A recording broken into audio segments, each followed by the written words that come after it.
ብዙ ሰዎች አዲስ ቢዝነስ ለመጀመር ሲያስቡ የሚያደርጉት አንድ ትልቅ ስህተት አለ። ለምሳሌ አንድ ሱቅ ለመክፈት፣ እቃ ለመግዛት፣ የሶስት ወር የቤት ኪራይ ለመክፈል 500 ሺህ ብር ካስፈልጋቸው እጃቸው ላይ 500 ሺህ ብር ሲሞላ በቃ ዝግጁ ነኝ ብለው ይጀምራሉ። ነገር ግን ቢዝነሱ በተከፈተ በ3 እና በ4 ወራት ውስጥ የሚከፍሉት የሰራተኛ ደሞዝ፣ የዕለት ተዕለት ወጪዎችና አዳዲስ የእቃ መተኪያዎች ብር አጥተው ቢዝነሱ ሊዘጋ ይችላል። ለምን ይመስላችኋል? ችግሩ መነሻ ካፒታል ማጣታቸው አይደለም። መነሻ ካፒታል በተጨማሪ የስራ ማስኬጃ ወጪዎችን መያዝ እንዳለባቸውና ወጫቸውን አስቀድመው እንዴት ማቀድ እንዳለባቸው ስላልተረዱ ነው። ዛሬ በዚህ ቪዲዮ ቢዝነሳችሁን ከጥሬ ገንዘብ እጥረትና ከድንገተኛ መዘጋት የምትታደጉበትን 2 የካፒታል አይነቶችና ወጫችሁን አስቀድማችሁ የመተንበይ የምትችሉባቸውን 3 ሚስጥሮች እነግራችኋለሁ። አብራችሁን ቆዩ። 2 ወሳኝ የካፒታል አይነቶች ስናይ በመጀመሪያ መነሻ ካፒታል የምንለው ነው። ቢዝነሱ በሩን ከፍቶ ስራ ለመጀመር ብቻ የሚያስፈልገን የአንድ ጊዜ ወጫችንን ለመሸፈል የሚያገለግል ገንዘብ ነው።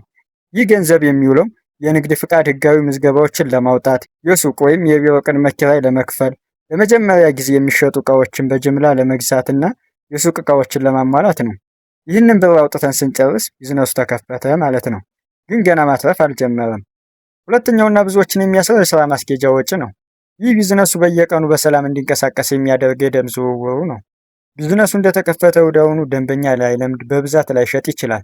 ደንበኛ እስኪለምድ ድረስ የሚከተሉትን ወጪዎች መሸፈኛ ትርፍ ገንዘብ በእጃችሁ መኖር አለበት። የሰራተኛ ወርሃዊ ደሞዝ፣ የትራንስፖርት፣ የስልክ፣ የኤሌክትሪክ እና የውሃ ወጪዎችን እንዲሁም መደበኛ የቤት ኪራይ ወጪዎችን ለመሸፈን የሚያገለግል ተጨማሪ ገንዘብ መኖር አለበት። በአጭሩ የስራ ማስኬጃ ወጪ ማለት ቢዝነሱ ገና ምንም ትርፍ ባያገኝ እንኳን ሳይንገዳገድ ቢያንስ ለ3 ወይም ለ4 ወራት በራሱ እንዲቆም የሚያደርገው ተጠባባቂ ገንዘብ ክምችት ነው።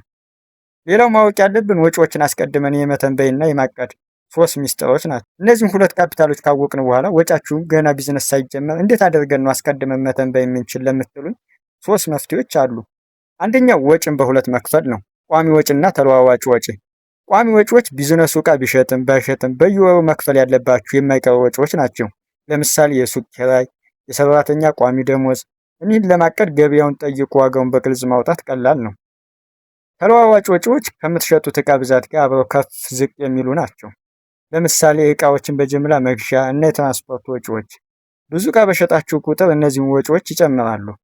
ሁለተኛ የገበያ መረጃን በጥናት ማሰባሰብ። በግምት 50 ሺህ ብር ይበቃል ከሚል ስሜታዊ የስሌት መውጣት አለብን። ወደ ገበያ ውጡና ትክክለኛ ዋጋ አጥኑ።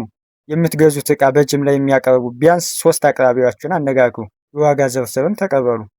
ሁልጊዜ ከምታሰሉት ጠቅላላ ወጪ ከ10 እስከ 15% የሚሆን ተጨማሪ ገንዘብ ደምሩበት። ምክንያቱም ገበያው ላይ የዋጋ ግሽበት ወይም ያልታሰበ ድንገተኛ ወጪ መፈጠሩ ስለማይቀር ይህ ብር ዋስትና ይሆናችኋል።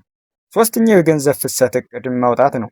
ይህ ማለት ለሚቀጥሉት 6 ወራት በየወሩ ምን ያህል ብር ከኪሳችሁ እንደሚወጣ፣ በሽያጭ መልክ ምን ያህል ሊገባ እንደሚችል በሰንጠረዥ ላይ አስቀምጡ።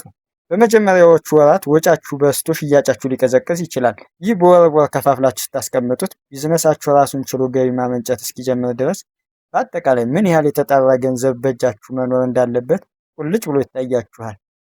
ነገሩ ይበልጥ ግልጽ እንዲሆን በአንድ ምሳሌ እንየው። ሱቅ ለመክፈት ያሰባችሁት 500 ሺህ ብር ቢሆን ለቤት ኪራይ፣ ለእቃ መግዣ፣ ለንግድ ፍቃድ 500 ሺህ ብር ሙሉ በሙሉ መነሻ ካፒታል ተጠቅማችሁ ከዚህ በተጨማሪ ግን የስራ ማስኬጃ የሚሆን ቢያንስ 50 ሺህ ወይም 100 ሺህ ብር ትርፍ ገንዘብ በእጃችሁ መኖር አለበት። ስለዚህ በድምሩ 550 ሺህ ወይም 600 ሺህ ብር ሳይኖራችሁ ቢዝነስ ውስጥ መግባት የለባችሁም። በአጭሩ አዲስ ቢዝነስ ስትጀምሩ ቢዝነሳችሁ መክፈቻ ብቻ ሳይሆን የቢዝነሱ ስራ ማስኬጃ የሚሆን ተጨማሪ ትርፍ ገንዘብ ማከማቸታችሁ እና ወጫችሁን በዝርዝር ማቀዳችሁን በጭራሽ አትርሱ። እናንተ ለመጀመሪያ ያሰባችሁት ቢዝነስ ቋሚ ወጫችሁ ነው ወይንስ ከፍተኛ ወጫችሁ የሚበዛው? እስካሁን ወጫችሁን በዝርዝር አስልታችሁ ታውቃላችሁ? ሀሳባችሁን ኮሜንት ላይ አጋሩኝ። ይህ መረጃ ለቢዝነስ እቅዳችሁ ጠቃሚ ሆኖ ካገኛችሁት ላይክ ማድረጋችሁን እንዲሁም ደግሞ የቢዝነስ ተኮር እውቀታችሁን ለማሳደግ ሰብስክራይብ ማድረጋችሁን አትርሱ። በቀጣይ ቪዲዮ እስከምንገናኝ ሰላም ሁኑ።